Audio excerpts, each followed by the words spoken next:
Health care वहाँ इस वक्त कनाडा को हाईली डिमांड में है। मोस्टली जो एजुकेशनल काउंसलर हैं वो स्कूल और कॉलेजेस से ये लोग पिक करते हैं। कनाडा ने पीटीई को भी एक्सेप्ट करना शुरू कर दिया, लेकिन ये याद रखें कि पीटीई जो है वो कोर करना है, एकेडमिक नहीं करना। 5 इयर्स में 3 इयर्स इनसाइड द कनाडा रह के आप कैनेडियन पासपोर्ट ले सकते हैं। एवरेज मंथली सैलरी कितनी होती है? 15 से 20 से 25 हज़ार डॉलर पर मंथ आपकी सैलरी होती है। तो ओंटारियो ने अपने जो पॉइंट्स हैं वो बहुत लो पे जाके हेल्थ केयर के प्रोफेशंस को पिक किया, जो मतलब अनबिलीवेबल है। अब पीआर के बाद वो सारी अपॉर्चुनिटीज़ वो अवेल कर सकते हैं जो एक कैनेडियन बाई बर्थ लेते हैं। कनाडा में उन्होंने अपने वेदर को कंट्रोल करने के लिए उनकी बिल्डिंग्स पास ही नहीं होती जब तक वो सेंट्रल हीटिंग ना हो।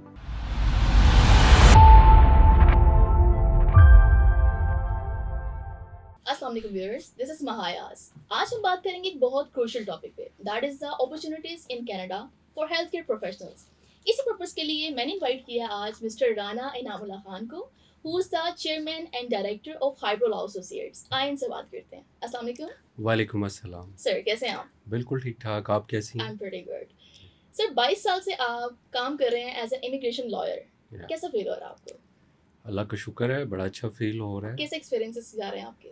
बहुत अच्छे एक्सपीरियंसेस हैं। और एज ए इमिग्रेशन लॉयर जब मैंने ये स्टार्ट किया था तो इस फील्ड में बहुत चंद लोग थे जो एज ए लॉयर इस पे काम कर रहे थे। मोस्टली आज से 22 साल पहले ऐसे ही मतलब छोटे मोटे कंसल्टेंट बैठे हुए थे जो इमिग्रेशन को प्रॉपरली हैंडल नहीं कर रहे थे।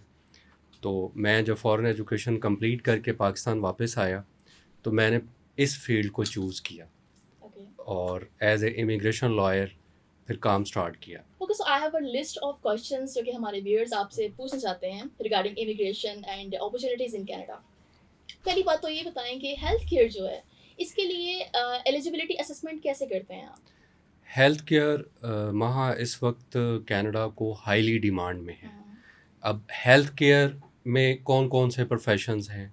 उसमें doctors, pharmacist, physiotherapist, lab assistants, lab technologist, psychologist, इसके अलावा हमारे ये जो लैंग्वेज थेरेपिस्ट होते हैं ये भी हैं। और सबसे अहम जो लोग कहते हैं जी एजुकेशनल काउंसलर जो है, एजुकेशनल काउंसलर हेल्थ केयर में कैसे आ रहा है, तो ये कनाडा की डिमांड है क्योंकि ये भी काउंसलिंग में आ जाता है। बच्चों की काउंसलिंग करना, उनको उनके कैरियर के बारे में, उनकी हेल्थ के बारे में गाइड करना। और मोस्टली जो एजुकेशनल काउंसलर हैं वो स्कूल और कॉलेजेस से ये लोग पिक करते हैं। और जो आपका मेन क्वेश्चन था कि इसकी एलिजिबिलिटी क्या है, एलिजिबिलिटी यही है कि जैसे मैं फॉर एग्ज़ाम्पल अगर कोई डॉक्टर है और उसने एमबीबीएस कहीं से भी किया है, ये मैं बार बार बता रहा हूँ कि कहीं से भी किया है एमबीबीएस, पाकिस्तान के अलावा जैसे हमारे बहुत से जो स्टूडेंट्स हैं वो चाइना, रशिया और कंट्रीज से, जो हमारी रशियन स्टेट्स हैं वहाँ से भी करके आते हैं, वो भी एलिजिबल हैं।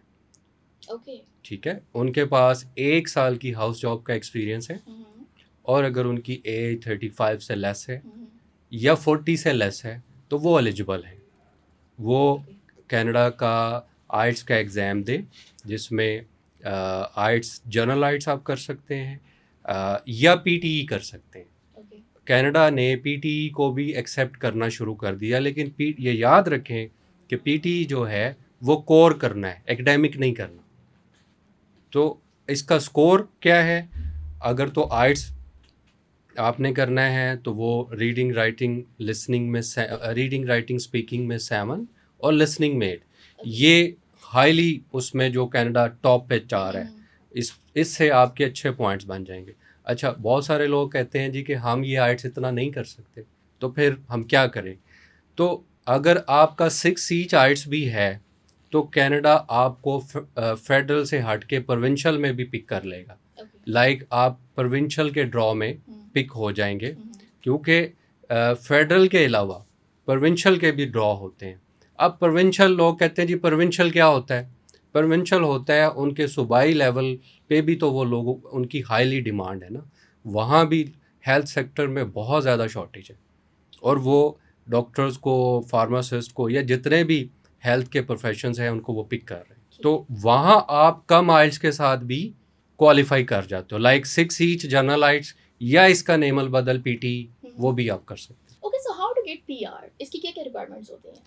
हाँ, पीआर यही कि जब आपका ये प्रोसेस कंप्लीट होता है, मतलब आपको कनाडा गवर्नमेंट की तरफ से इमिग्रेंट वीज़ा और कनाडा के लैंडिंग पेपर मिल जाते हैं और आप कनाडा मूव कर जाते हो, यहाँ से आपकी माइग्रेशन हो जाती है, आप कनाडा एंटर होते हो। एयरपोर्ट से निकल के जब आप घर जाते हो, एयरपोर्ट पे ही आप उनको एक ऐसा एड्रेस देते हो जहाँ पे पीआर कार्ड रिसीव हो सके। आप उनको बता देते हो कि मैंने इस एड्रेस पे जाके रहना और मुझे यहाँ पे पीआर कार्ड चाहिए, तो 1 से 1.5 माह के अंदर अंदर आपको पीआर कार्ड वहाँ पे डिलीवर हो जाता है, जिसकी वैलिडिटी जो है वो 5 ईयर्स है। 5 ईयर्स में 3 ईयर्स इनसाइड द कनाडा रह के आप कैनेडियन पासपोर्ट ले सकते हो। अच्छा, पीआर पे खाली ये नहीं है कि पीआर पे आपको क्या फैसिलिटीज़ मिलनी है जी, पीआर पे वो सारी फैसिलिटीज़ मिलती हैं जो एक कैनेडियन बाय बर्थ ले रहा है, वो ऑलरेडी वो पीआर से ही शुरू हो जाएंगी। 3 साल के बाद उनको सिटीजनशिप मिल जाएगी। अच्छा, तो ये इमिग्रेशन प्रोसेस टाइम कितना होता है? ऑलमोस्ट जो ये हेल्थ प्रोफेशन का जो ये डिमांड लिस्ट आई है, या हम इसको कैटेगरी लिस्ट कह सकते हैं, ये mostly with in year cases हो जाते हैं, मतलब 7, 8, 9 मंथ। आप 1 साल जेन में रखें, 1 साल के अंदर अंदर ये हो जाता है। ओके, जो ये जो अपॉर्चुनिटीज हैं, तो क्या ये कोई स्पेसिफिक टेरिटरी या स्पेसिफिक प्रोविंसेस में ही है या ओवरऑल कनाडा में प्रिवेल करती जी, बड़ा अच्छा क्वेश्चन है आपका। ये ऑल ओवर द कनाडा, पूरे कनाडा के लिए, स्पेसिफिक कोई एक प्रोविंस नहीं है, ये पूरे कनाडा के लिए है। हाँ, ये ज़रूर है कि प्रोविंस वाइज आपके पॉइंट सिस्टम कम है, मतलब आप कम पॉइंट्स पे भी कुछ प्रोविंसेस आपको पिक कर लेते हैं। फेडरल के थोड़े से पॉइंट ज़्यादा हैं। फेडरल से मुराद ये है कि फिर आपकी मर्ज़ी है, आप जिस मर्ज़ी प्रोविंस को चूज़ कर लें। अब जैसे ओंटारियो जो है, ओंटारियो अगर मैं लास्ट ड्रॉज देखूं कनाडा के, तो ओंटारियो ने अपने जो पॉइंट्स हैं वो बहुत लो पे जाके हेल्थ केयर के प्रोफेशंस को पिक किया, जो मतलब अनबिलीविट है। 352 पॉइंट्स बहुत ही लो है, मतलब अगर आपकी एज किसी डॉक्टर की 45 भी है और उसका आइट्स का स्कोर नॉर्मल है, नॉर्मल हम कहते हैं 6 और 7, तो फिर भी वो क्वालिफाई कर जाता है ओंटारियो प्रोविंस के लिए।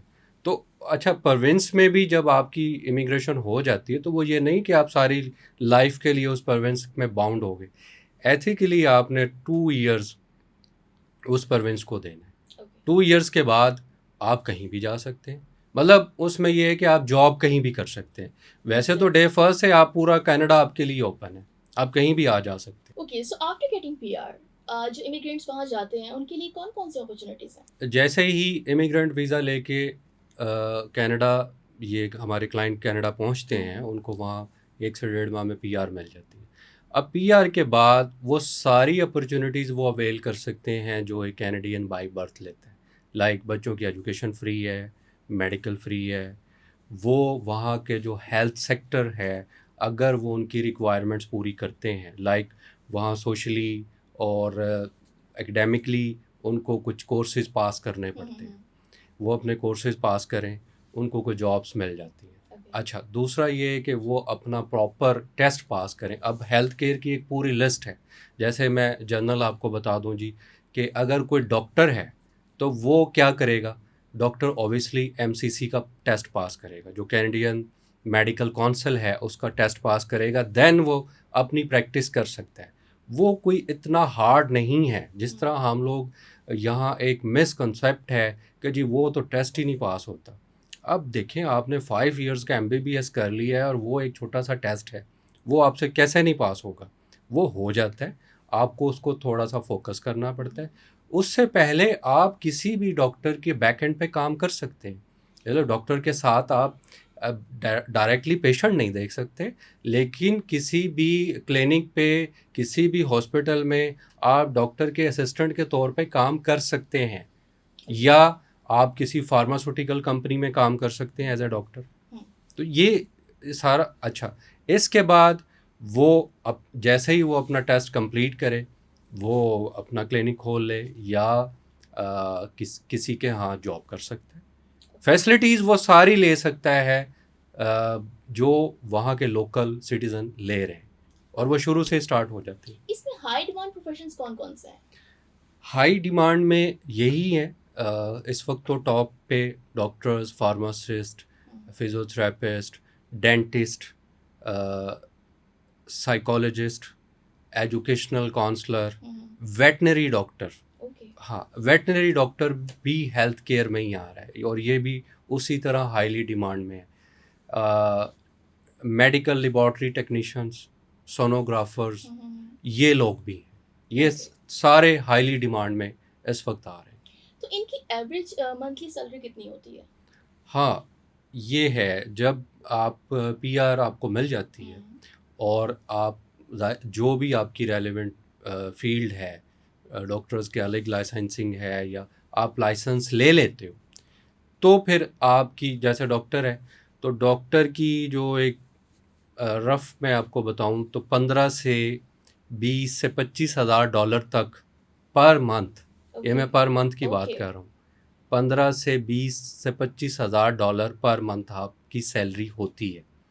और इसमें बड़े लिमिटेड आपके वर्किंग आवर्स होते हैं। ये नहीं जैसे हमारे यहाँ हॉस्पिटल्स में होता है 24 आवर्स भी अक्सर डॉक्टर, हमारे यंग डॉक्टर्स कर रहे होते हैं।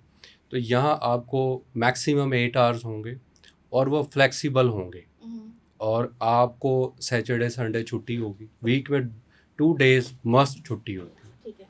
तो आप कहीं भी प्रैक्टिस कर रहे हैं, आप रिलैक्स मोड में जॉब करेंगे, कोई हार्ड नहीं होगी। Can I start practicing without registration? No, मैंने जैसे आपको पहले बताया कि जब तक आपके पास कैनेडियन मेडिकल काउंसिल की लाइसेंसिंग नहीं होती, आप प्रैक्टिस नहीं कर सकते। जॉब ज़रूर कर सकते हैं किसी डॉक्टर के बैकएंड पे, डॉक्टर के साथ एज ए असिस्टेंट जॉब ज़रूर कर सकते हैं, जिसमें आप डायरेक्टली पेशेंट नहीं देख सकते। हेल्थ केयर प्रोफेशनल्स के लिए सपोर्टिंग प्लेटफॉर्म्स कौन कौन से हैं? इसमें सपोर्टिंग प्लेटफॉर्म्स यही हैं कि एक तो सबसे मेन तो जो जिस भी प्रोविंस में आप गए हैं उसकी एक अपनी कम्युनिटी है, हेल्थ केयर की एक अपनी कम्युनिटी है, और वो फेडरल वाइज भी है और वो प्रोविंशियल वाइज भी है। अच्छा, उसके बाद आप जिस सिटी में रह रहे हैं, जैसे प्रोविंस में तो चले गए, फिर आगे सिटी है, फिर सिटी वाइज भी कुछ कम्युनिटीज़ ऐसी बनी हुई हैं हेल्थ केयर की, जो आपको जॉब्स में हेल्प करती हैं कि फ़लाँ टेरिटरी में हाईली शॉर्टेज है हेल्थ केयर की, आप यहाँ जॉब्स अप्लाई करें। ठीक है, इसी तरह कुछ ऐसे व्हाट्सएप ग्रुप्स हैं जो आप ज्वाइन कर सकते हैं। फिर गवर्नमेंट खुद आपको सपोर्ट करती है, आप अपनी रजिस्ट्रेशन करवा लेते हैं कि जी मैं न्यूली इमिग्रेंट हूँ और मैं इस डेट को लैंड किया है मैंने कनाडा के अंदर, तो मुझे ये जॉब्स मुझे चाहिए। तो गवर्नमेंट कनाडा भी आपकी सपोर्ट करती है कि जब तक आपके पास लाइसेंसिंग नहीं है, आप ये जॉब्स हेल्थ केयर के अंदर रह के कर सकते हैं। और आफ्टर ऑब्वियसली जब लाइसेंसिंग आपकी हो जाती है तो वो खुद ही आपको जॉब क्रिएट कर देंगे, जी फ़लाँ जगह फ़लाँ टेरिटरी में शॉर्टेज है डॉक्टर्स की, फार्मासिस्ट की शॉर्टेज है या डेंटिस्ट की शॉर्टेज है, तो आप उसको ज्वाइन करें। तो एक उनका सिस्टम इतना अच्छा है कि आपको कोई इतना मसला नहीं आता। गवर्नमेंट और वहाँ की जो सोशल कम्युनिटी है वो आपको हर तरह से फैसिलिटेट करती है। तो being a health care professional, can I bring my family there? Yes, ये फैमिली में जो कैनेडियन फैमिली कंसीडर करते हैं वो आपके वाइफ, मतलब अगर फीमेल डॉक्टर हैं तो जाहिर है उसके हस्बैंड, अगर हस्बैंड डॉक्टर है तो फिर उसकी वाइफ, ठीक है, और उसके साथ उसके अंडर 22 बच्चे, ये सब लोग इकट्ठे मूव करेंगे। इन सब का इमिग्रेंट वीज़ा इकट्ठा ही लगेगा और ये सब इकट्ठे ही जाएंगे। हाँ, दूसरा जो फैमिली में बहन भाई या पेरेंट्स कैसे जा सकते हैं वो मैं अपनी लास्ट वीडियोस में भी बता चुका हूँ कि उनके लिए कनाडा ने सुपर वीज़ा रखा है और उसके बाद वो कनाडा इमिग्रेंट हो जाएंगे और फिर वो अपने अंडर 19 बहन भाइयों को भी या पेरेंट्स अंडर 19 अपने बच्चों को भी बुलवा सकते हैं। अच्छा, कनाडा का जो वेदर है वो बहुत एक्सट्रीम है, तो वहाँ लिविंग कंडीशंस क्या है? हाँ, देखिए अब पाकिस्तान में अगर हम देखते हैं तो पाकिस्तान का जो वेदर है कितना हॉट है, हमने उसके लिए इंतज़ामात किए हुए हैं ना। आप ऑब्वियसली वेदर तो हॉट है लेकिन अंदर आप आते हैं तो चिल होता है। इसी तरह कनाडा में उन्होंने अपने वेदर को कंट्रोल करने के लिए उनकी बिल्डिंग्स पास ही नहीं होती जब तक वो सेंट्रल हीटिंग ना हो।